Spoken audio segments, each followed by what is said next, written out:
अल्लाह का कुरान कह रहा है पुकार पुकार करके, वकुनु मा सादिकीन, सच्चों के साथ हो जाओ। देखो सच्चे कैसे होते हैं।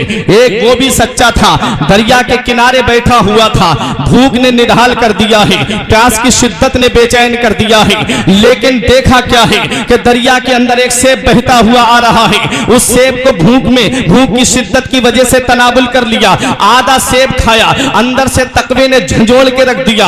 ए अबू सालेह, तूने सेब खाया है, ये सेब किसी बाग का है और बाग किसी मालिक का होगा, तूने मालिक की बगैर इजाजत के सेब खाया है, तेरा तकवा, तेरे तकवे का क्या हुआ। हजरत अबू सालेह मूसा जंगी दोस्त ने जब परहेजगारी की वजह से आप वहां से तकरीबन 10 मील के फासले पर वो बाग था, वहां का सफर करते हैं और जब उस बाग के करीब पहुंचते हैं, एक बुजुर्ग को देखते हैं वहां बाग के अंदर बैठे हुए अल्लाह अल्लाह कर रहे हैं। जाकर के उनको सलाम किया, बुजुर्ग ने जवाब दिया, कहा बताइए क्या बात है। कहा कि मैंने आपके बाग का एक सेब खा लिया है, मैं उसकी माफी के लिए आपके पास आया हूं। बुजुर्ग ने जब गौर से पेशानी पे देखा तो बुलंदी के आसार पेशानी से जाहिर हो रहे थे, सरबुलंदी के आसार पेशानी से नजर आ रहे थे। पेशानी को देख करके कहा बेटा हम माफी तो दे देंगे, लेकिन हमारी 2 शर्तें हैं। एक शर्त तो यह है कि तुझे बाग रखाना होगा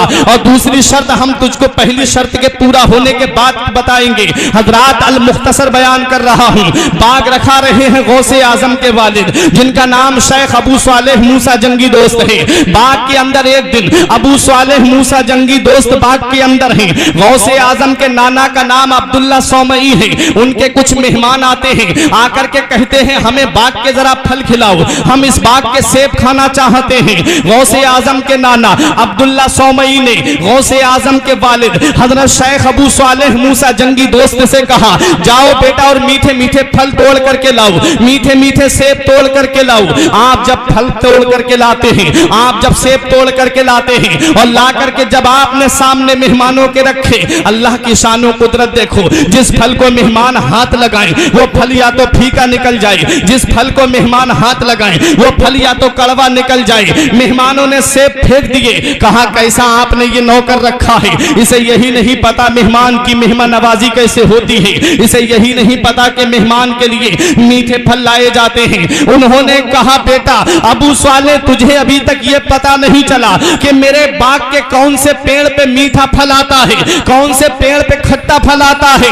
अब सुनो गौसे आजम के वालिद की शान, गौसे आजम के वालिद का मकाम। मेरे गौसे आजम के वालिद कहते हैं अरे पता उसे चलता है जो खाता है। मैं जब से तुम्हारे बाग में आया हूं मैंने किसी बाग के फल को हाथ नहीं लगाया है। गौसे आजम के वालिद का जब ये जुमला सुना, मेहमान बोले हम इसकी बात को तस्लीम नहीं करते।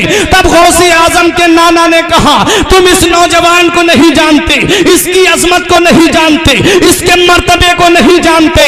अरे एक दिन सख्त तूफान आया था, एक दिन सख्त आंधी आई थी, मैं अपने घर से निकला, अपने बाग के अंदर आया, मैंने देखना चाहा तमाम लोगों के बागों के फल जमीन पे आ गए थे आंधी की वजह से।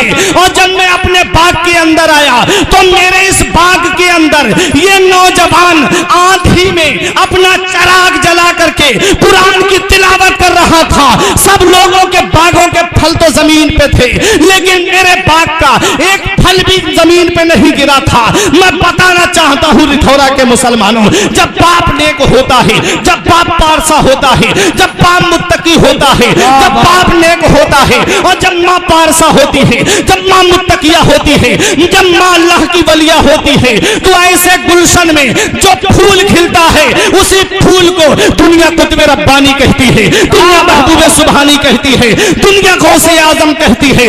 पूरी दुनिया के मुसलमान बरेली के इमाम की जुबान में पुकार करके कहते हैं वाह क्या मर्तबा ऐ गौस है बाला तेरा, ऊंचे ऊंचों के सरों से कदम आला तेरा, सर भला क्या ना कोई, जाने के है कैसा तेरा, औलिया मलते हैं आंखें वो है तलवार। तुमने देखी नहीं हिस्ट्री उठा करके, क्या तुमने देखी नहीं तारीख उठा करके, कौन गौसे आजम है? ये वो गौसे आजम है प्यारे। आज तुम्हारे बच्चे भी स्कूल जाते हैं, बच्चे हमारे भी पढ़ने के लिए जाते हैं, लेकिन जब किसी अमीर का बेटा जाता है तो नौकर आगे आगे ऐलान करता है, रास्ता साफ कर दो, फला अमीर का बेटा आ रहा है। किसी वजीर का बेटा पढ़ने जाता है, नौकर आगे आगे ऐलान करता है, रास्ता साफ कर दो, फला अमीर का वजीर का बेटा जा रहा है। मगर वाह मेरे गौसे आजम, तेरी अजमत का कोई जवाब नहीं, तेरी शान का कोई जवाब नहीं, तेरी बुलंदी का कोई जवाब नहीं, तेरी रिफात का कोई जवाब नहीं। अमीर का बेटा पढ़ने जाए, इंसान ऐलान करता जाए, अमीर का बेटा पढ़ने जाए, नौकर ऐलान करता जाए, मगर मेरे गौसे आजम की शान सुनो। गौसे आजम मदरसा पढ़ने जा रहे हैं, इंसान ऐलान नहीं कर रहा है, अल्लाह का फरिश्ता ऐलान करता हुआ चल रहा है। इफ्सहु तरीका ले वलील्लाह, अल्लाह का वली आ रहा है, रास्ते को कुशादा कर, अल्लाह का वली आ रहा है, रास्ते को कुशादा कर दो। ये गौसे आजम की शान है। आखिरी बात सुनो, तकरीर को खत्म कर रहा हूं। कौन गौसे आजम है? ये वो मेरे गौसे आजम है प्यारे, जिनके दुनिया का इंसान तो काबे का तवाफ करता है, अदना हो वो भी काबे का तवाफ करता है, आला हो वो भी काबे का तवाफ करता है, अनकस हो वो भी काबे का तवाफ करता है, आला हो वो भी काबे का तवाफ करता है, अकमल हो वो भी काबे का तवाफ करता है, जाहिद काबे का तवाफ करे, शरीफ काबे का तवाफ करे, नुकबा काबे का तवाफ करे, खुतबा काबे का तवाफ करे, अब्दाल काबे का तवाफ करे, अफ्ताब काबे का तवाफ करे, औताद काबे का तवाफ करे। अरे प्यारे मुफ्ती आजम काबे का तवाफ करे, ताजुश शरिया काबे का तवाफ करे, शाह शराफत काबे का तवाफ करे। मगर वाह मेरे गौसे आजम, बचपने का आलम है। गौसे आजम जब मदीना जाने की इजाजत मांगते हैं, हज करने के लिए जाने की इजाजत तलब करते हैं, माँ ने कहा बेटा छोटे हो, तुम्हें अभी इजाजत नहीं मिलेगी। आंखों से आंसू निकल पड़े मेरे गौस की, गुंबदे खजरा की तरफ रुख करके रोने लगे, खानाए काबा की मोहब्बत में रोने लगे। परवरदिगारे आलम ने गौसे आजम की नजरों से पर्दे उठा दिए। आप कस्बा जीलान में खड़े होकर के खानाए काबा की जियारत कर रहे थे। जब मेरे गौस बड़े हुए तब किसी ने पूछा था, तुमने बचपन में अपने कस्बा जीलान से तुमने खानाए काबा की